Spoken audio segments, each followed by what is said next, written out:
break-even analysis for business owners, for entrepreneurs, and for service renderers. Profit is the excess of your sales over your costs. In other words, it is the difference between your total sales, your total revenue, minus the total cost that you incurred, whether variable cost or fixed cost. Now, if you want to know when your business is able to break even, first of all, take proper record of all your costs incurred in buying raw materials, processing the items you are producing, and then packaging and then selling. You must take note of all expenses, including what you are going to pay yourself for the labor you are rendering in producing the item if you are the sole producer.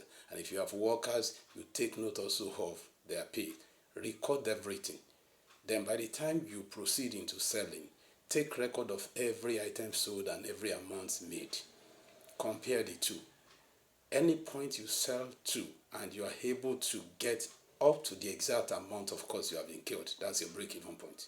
So in clear terms, the amount of money you make as a seller before break-even is not a profit. It is not a profit yet. It is not a profit. It is any amount you make after you have been able to break even. That is your profit. And that is the one that is the reward for you as an entrepreneur that you put into reserves, provisions, and as your own personal gain as well. So stop spending your profit before it is made. Profit only comes after you have broken even.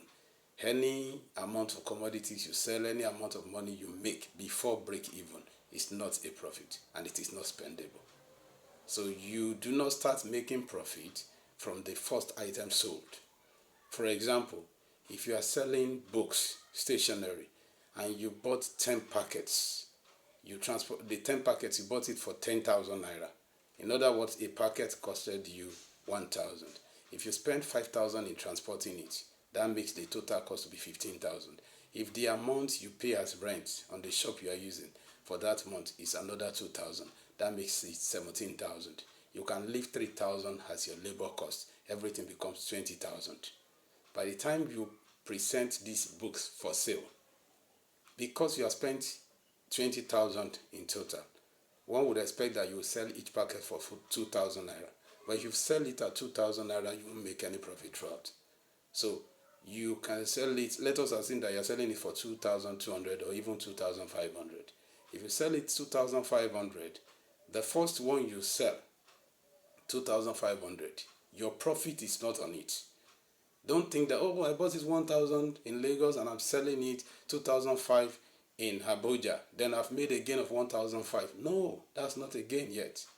You have to keep selling that book until you have been able to sell up to 8 packets. 8 packets now, 2,005 times 8, that is 20,000. That clears all the costs that you have expended.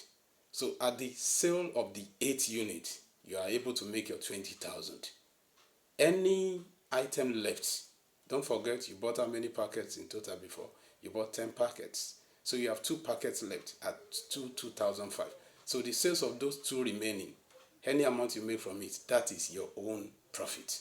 So keep trading until you are able to break even and then sell the rest and make your profit. That is when profit comes. Stop spending your profit before it is made. You don't spend everything you call profit on every unit you are selling, believing that at least the rest will be sold. No. To stay in business, ensure you break even before deciding on what your profit is and then handling your profit the way it should be handled. And even as a business owner, do not spend all your profit. Reinvest it so that the business can grow further. Thank you.